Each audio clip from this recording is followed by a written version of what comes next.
you anticipate will be the patient impact if pharmaceutical companies start front-loading the development focused with orphan drugs on the larger populations and diminishing their research in the others?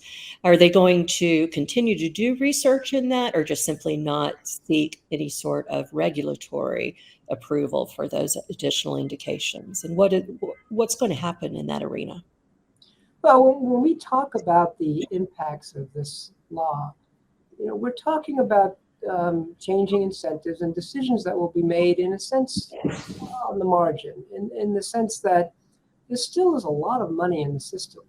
The U.S. market is still a very large one, and there will still be strong incentives for drug companies to develop products for this market, including the Medicare population.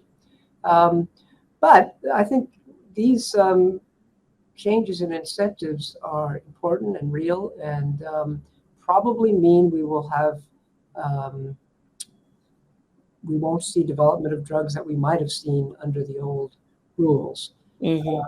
Now, we don't know to what extent that will actually happen and which drugs will not be developed. It's hard to see, the dog that doesn't bark, as people sometimes say.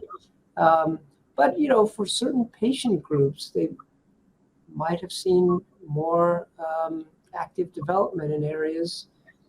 They won't see that in the future. So, I think most of the estimates out there assume that we will forego some innovation of this law. Now, there are always trade-offs with new legislation.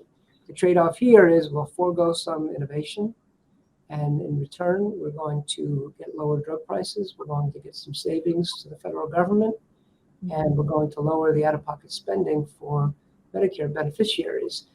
How much we'll forego is the subject of a lot of debate. And the very different estimates out there. Some have argued it's going to be modest.